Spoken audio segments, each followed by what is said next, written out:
Before starting the video, you should definitely hear this.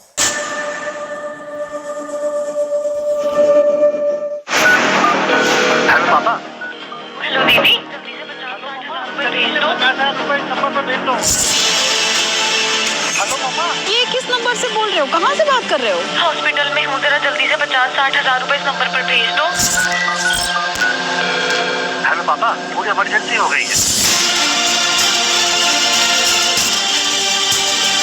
मेरी car खराब हो गई है, मेरा फोन नेटवर्क भी काम नहीं कर रहा है। प्लीज जल्दी से 50,000 रुपए इस नंबर पर भेज दो। एआई जिस तेजी से काम करेगा, लाखों लोग ट्रैप किए जा सकते हैं एक साथ। मेरा फोन काम नहीं कर रहा है, क्लाइंट को मुझे अर्जेंट पेमेंट करनी है, अशोक नहीं है, तुम ही जल्दी से 2 लाख रुपए इस नंबर पे भेज दो। छोटी सी ट्रिक बताने, यदि आपको किसी के नंबर से कॉल आ गया तो कॉल बैक कर, और यदि वो कॉल नहीं उठ रहा है तो समझ जाए कुछ गड़बड़। तो जैसा कि आप सभी ने देखा कि किस तरीके से आप लोगों को यहाँ पे ठगा जा रहा है आप लोगों के परिवार के लोगों के थ्रू।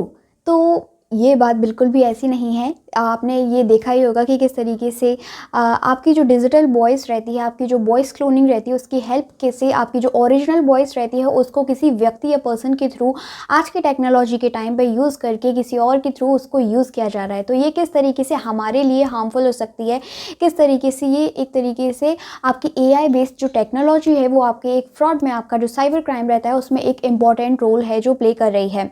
तो hey everyone, this is me Anvi Sharma and welcome back to my channel. And as you know, in this video we are going to cover about the voice cloning. तो चलिए विदाउट एनी फर्दर डिले हम अपनी video की आगे बढ़ते हैं। सबसे पहले हम यहाँ पे बात करेंगे कि एक्चुअल में आपकी जो वॉइस क्लोनिंग होती है वो क्या होती है। वॉइस बेसिकली आप सभी जानते हैं, जो मैं यहाँ पे आपसे बात कर रही हूँ, दैट इज़ वॉइस क्लोनिंग का मतलब होता है एक तरीके से डुप्लीकेट चीज़ को ला देना, यानी कि मेरी ही वॉइस को किसी और पर्सन के थ्रू यूज़ किया जा रहा है, तो that is called the voice cloning.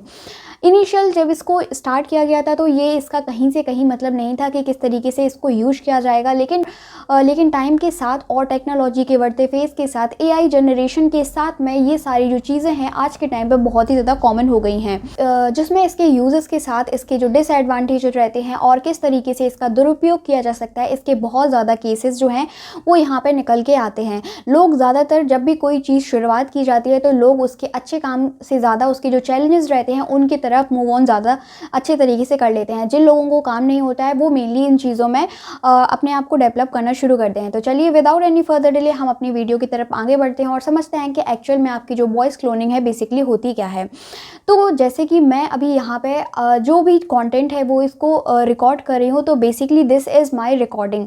और जब आप इसको डिजिटल फेज़ में, यानी कि किसी पर्सन ने मेरी ही इस वॉइस को बेसिकली चुरा करके किसी और की वॉइस में फिट करा दिया, तो उसका मतलब ये हो जाएगा कि वो पर्सन उसी लैंग्वेज में मुझसे बात करेगा। सिंपल वे में कहा जाए तो create digital copy of someone's original voice, यानी कि किसी जो ओरिजिनल पर्सन रहता है उसकी डुप्लीकेट जो वॉइस रहती है उसको क्रिएट करना ही आपका बेसिकली कहलाता है वॉइस क्लोनिंग।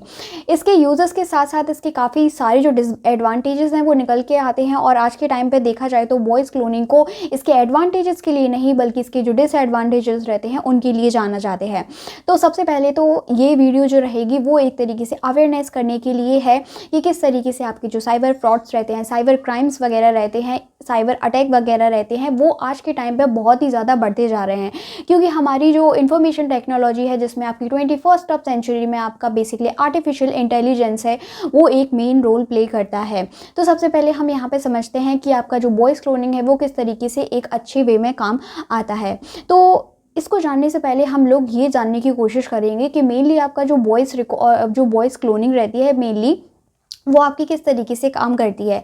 तो इसको करने के लिए बेसिकली आपकी 4 तरह की प्रोसेस हैं वो फॉलो की जाती हैं, जिसमें सबसे पहले आपका जो फर्स्ट फंक्शन रहता है दैट इज़ वॉइस रिकॉर्डिंग, यानी कि बेसिकली आपका जो वॉइस रिकॉर्डिंग है, यानी कि ओरिजिनल जो रिकॉर्डिंग रहती है। फॉर एग्जांपल मैं अगर किसी पर्टिकुलर इंसान से बात कर रही हूँ और मुझे नहीं पता वो कौन है, तो बेसिकली वो क्या करेगा, मेरी जो वॉइस रहेगी, हम लोग एक तरीके से नॉर्मल बात करेंगे और हम लोगों को लगेगा अरे नॉर्मल ही बात हो रही है, लेकिन उसी टाइम पे क्या है वो आपकी जो वॉइस है उसको एक तरीके से स्टील कर लेगा, उसको चुरा लेगा।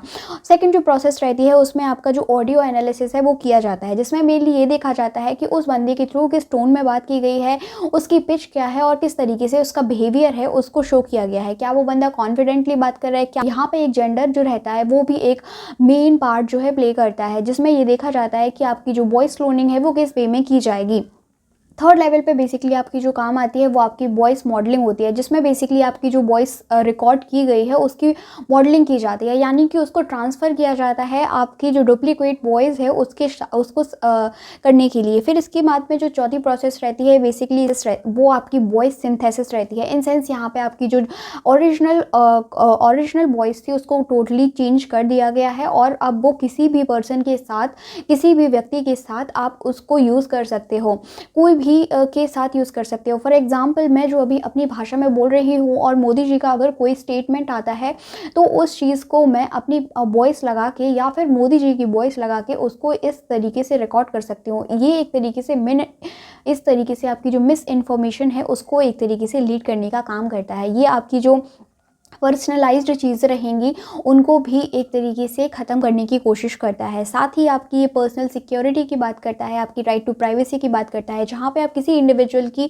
मेनली जो आप प्राइवेसी रहते हैं उसको कहीं ना कहीं छीनने का काम करते हो। आप विदाउट उसकी परमिशन उसको यूज़ करते हो, जिसकी वजह से उसको डिफरेंट काइंड ऑफ जो सोशल ट्रॉमास रहते हैं वो झेलने पड़ते हैं। तो ऐसी बहुत सारी चीज़ें रहती हैं जो एक ह्यूमन इंडिविजुअल को स्पेशली इन इंडिया लेवल, और ये जो इशू निकल के आ रहा है ये हमारे इंडिया लेवल पे नहीं, इवन आपके जो वर्ल्ड लेवल है वहाँ पे ये देखने को मिल रहा है, जहाँ पे ऐसा काफ़ी समय से देखा जा रहा है कि किसी एक व्यक्ति का कॉल आता है और उसमें बेसिकली जो ये सारी जो प्रोसेस रहती हैं वो फॉलो की जाती हैं कि मैं इतने रुपए चाहता हूँ और मैं ऐसे ऐसे जगह फंसा हूँ।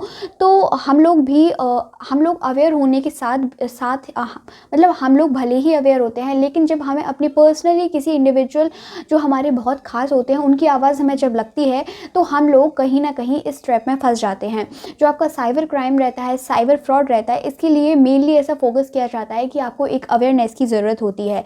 लेकिन इसके साथ ही हमें ऐसे बहुत सारे केसेस देखते हैं जहाँ पे ये मेनली जो फार्मूला यूज़ किया जाता है वो बड़े बड़े जो करोड़पति लोग रहते हैं उनके साथ किया जाता है। बड़े बड़े जो MBA वगैरह की डिग्री लिए होते हैं, जो सॉफ्टवेयर इंडस्ट्रीज़ में इन ही फील्ड में काम कर रहे होते हैं, उनके साथ भी ऐसे केसेस जो हैं देखने को मिलते हैं। तो इसके लिए केवल एक अवेयरनेस ही आपका जो सोर्सेस रहता है वो एक तरीके से काफ़ी नहीं है। इसके लिए हमें जो डिफरेंट काइंड ऑफ चीज़ें हैं वे फॉरवर्ड में उनको लाने की ज़रूरत है। हमें एक ऐसी पॉलिसी बनाने की ज़रूरत है जहाँ पर हम आर्टिफिशियल इंटेलिजेंस जो रहता है उसको इन सारी चीज़ों से हटा सकें। आपको साइबर क्राइम जो इंफॉर्मेशन टेक्नोलॉजी एक्ट 2000 है उसमें रिफॉर्म्स लाने की ज़रूरत है, जिसमें बेसिकली आपका जो डिजिटल डेटा वगैरह जो आपका जो पर्सनल डिजिटल डेटा रहता है उसका एक बिल भी पास किया गया है करंट गवर्नमेंट के थ्रू। तो यहाँ पे और सबसे ज़्यादा इंपॉर्टेंट चीज़ यहाँ पे ये हो जाती है कि आप जो ये ऐप्स वगैरह रहते हैं, जो आपका AI आर्टिफिशियल इंटेलिजेंस रहता है, तो किन किन फील्ड में उनको यूज़ करने की आवश्यकता है, किन किन फील्ड में वो नीडी है, वहाँ पे इसको आइडेंटिफाई, इसका एनालिसिस करने की बहुत ही ज़्यादा नीड हो जाती है। इसके साथ ही हम वे फॉरवर्ड में ये भी बात कर सकते हैं कि जो बेसिकली लॉ इम्प्लीमेंटेशन रहता है वो बहुत ही ज़्यादा हमारे यहाँ पे ख़राब है। जो भी लोग इस तरीके के वर्क में इन्वॉल्व होते हैं उनको आइडेंटिफाई किया जाए और उन पे पेनल्टीज़ जो रहती हैं वो चार्ज की जाएँ। पहली बात तो सबसे पहले ये एक जो आप जिस प्लेटफॉर्म पे इसको यूज़ कर रहे हो उसी की रिस्पॉन्सिबिलिटीज़ रहती हैं कि वो फेक न्यूज़ को आइडेंटिफाई करें और तुरंत ही उस चीज़ को जब वो फेक डिक्लेयर हो जाए तो उसको उस अपने पर्टिकुलर ऐप से रिमूव करें, सो दैट हम लोगों को फेक इन्फॉर्मेशन है वो भी प्रोवाइड ना हो, क्योंकि ये हमारा राइट होता है। ये गुड गवर्नेंस में बेसिकली बहुत ही ज़्यादा इंपॉर्टेंट रहता है कि गवर्नमेंट की जो पॉलिसीज़ रहती हैं, गवर्नमेंट के जो भी वर्क रहते हैं वो एक इंडिविजुअल तक, एक सिटीज़न तक अच्छे तरीके से पहुंचाए जाएं। उसी को देखते हुए बेसिकली हमारी जो बात आ जाती है यहाँ पे गुड गवर्नेंस की, जहाँ पे आप लोग ट्रांसपेरेंसी की बात करते हो, और इसलिए हमें जो इन्फॉर्मेशन रहती है वो एक तरीके से सही तरीके से प्रोवाइड कराने की ज़रूरत रहती है। तो इंडिविजुअल लेवल पे अवेयरनेस फैलाना एक पॉइंट हो सकता है, लेकिन साथ ही हमारी जो गवर्नमेंट रहती है उसको यहाँ पे लीगल एक्शन लेने की बहुत ही ज़्यादा इंपॉर्टेंट ज़रूरत पड़ जाती है, और किस किस फील्ड में इन ऐसी टेक्नोलॉजी का यूज़ किया जा सकता है उस पर फोकस करने की भी बहुत ही ज़्यादा इंपॉर्टेंट ज़रूरत पड़ जाती है। सो आज की वीडियो में बस इतना ही, एक छोटा सा टॉपिक था। बेसिकली जो आर्टिफिशियल इंटेलिजेंस है वहाँ उसकी वीडियो मैंने प्रोवाइड करा दी है। इसके साथ ही आपका जो साइबर क्राइम रहता है उसकी वीडियो भी मेरे थ्रू प्रोवाइड करा दी गई है, जिसमें बेसिकली वॉइस क्लोनिंग रहती है वह इसका एक पार्ट था, जो आज के टाइम पे करंट में देखा जाए कि बहुत ही ज़्यादा फ्लो हो रहा है। तो इसीलिए मैंने सोचा कि इसकी वीडियो भी लानी बहुत ही ज़्यादा ज़रूरी होती है। तो आज की वीडियो में बस इतना ही। आशा करती हूँ आप लोगों को वीडियो अच्छी लगी होगी। अगर आप लोगों को वीडियो थोड़ी सी भी अच्छी लगी हो तो प्लीज़ इसको लाइक कीजिए, इस पर कॉमेंट कीजिए, और आपको किस तरीके के जो वीडियोज़ हैं आप लोगों को चाहिए उसके बारे में बताइए, और साथ ही मेरे चैनल को सब्सक्राइब कीजिए सो दैट आप जो भी मेरे रिलेटेड कोई वीडियोस अपलोड की जाएगी तो सबसे पहले आपको उसकी नोटिफिकेशन आएगी। Thank you so much, love you all.